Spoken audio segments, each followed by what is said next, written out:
Hello and good evening. I know I'm running late again, and you know what? It's okay because that's mom life sometimes. Today, I'm talking to you about how 4 ways that you can prepare for your VBAC experience. And for those of you who do not know me, my name is Amanda Ignat. I am super passionate about empowering you, supporting you, and giving you ways to be proactive in your care, speak into you, hand you your power so that you can own your power to walk through your pregnancy and childbirth experience. I think that our system today is set up to do the exact opposite, and that women do not have the support that they actually need walking on this journey. And I want to change that. So today I'm going to give you 4 ways that you can prepare for your VBAC. For those of you who don't know, a VBAC is a vaginal birth after C-section. And so, first of all, the myth is that once you've had a C-section, it's always a C-section. That is not true. I myself have had 1 C-section and had 3 home births after that. All natural, nothing supporting, right? Like I am done with it. So here's what I want to share with you today. You might be thinking that this is the video that's going to tell you tips to prepare for the end, but here's what I'm going to say.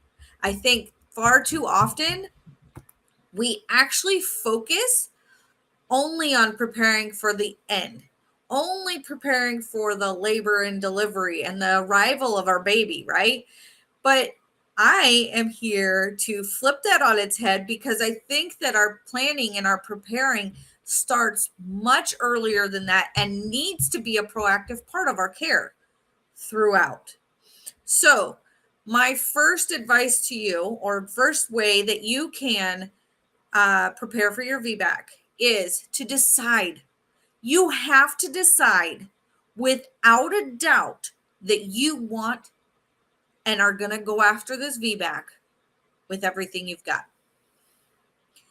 Any amount, even the slightest bit of indecision in this matter, is felt in your body, and it can and will affect your birth experience. It can stall you.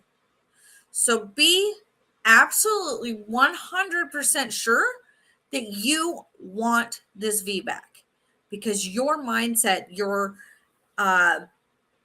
just that making that decision is a huge aspect for that. So next, point number 2, envision and plan the birth that you want. Yes, I know that this is totally out of our control. However, our thoughts are powerful. What we focus on is what we can achieve. And when we put it out there, when we speak over it, when we speak it out, we can create the birth experience that we want. But we can't work for a pregnancy and childbirth experience that we don't envision and plan, if that makes sense. Like if you don't have the vision, you cannot even you have nothing to focus on. It's not there. You're not focusing in that direction. So that is number 2. Number 3, find the right care. This may take time and effort on your side. One thing you will probably find is that your current care provider is not enthusiastic about you wanting to go for a VBAC. So this is why this is point number 3, because once you have decided, once you have envisioned your birth and planned it, you now have an idea, you have an outline of the care that you are going to require to be able to make that happen, right?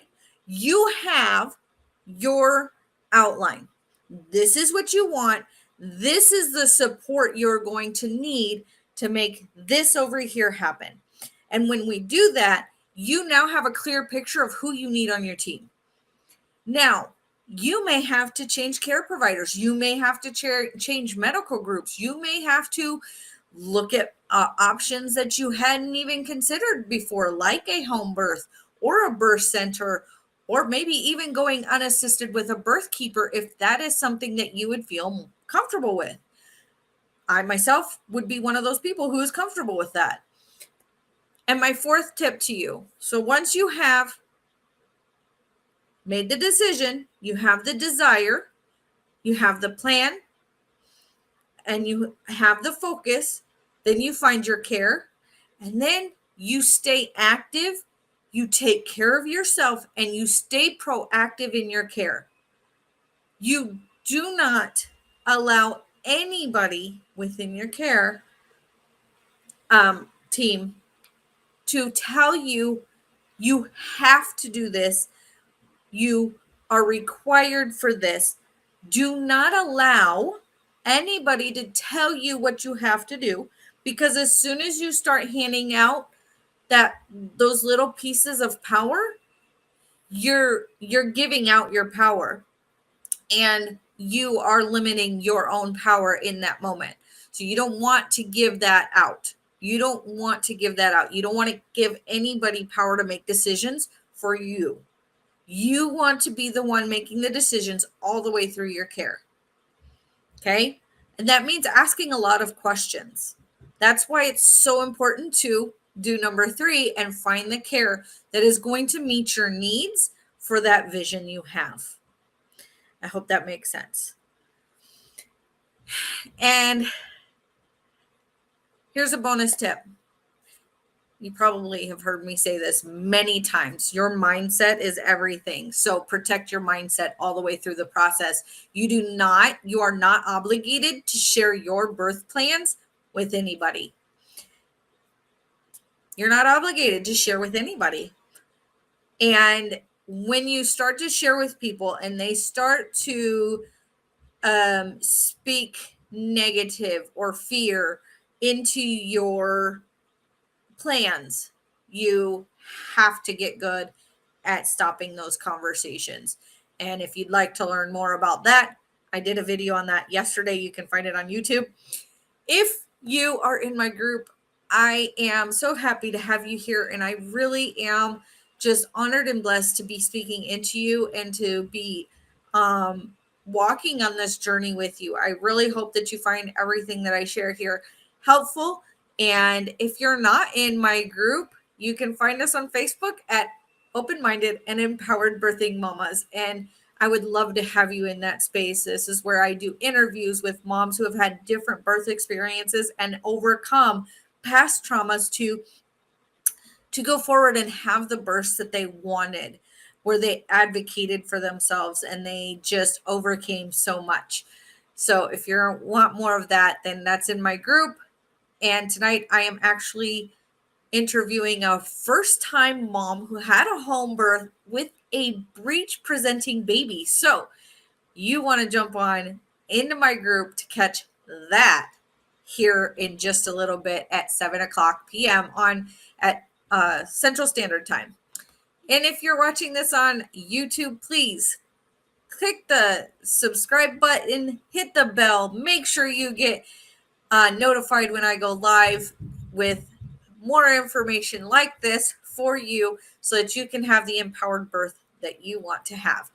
And I will see you guys tomorrow. Bye.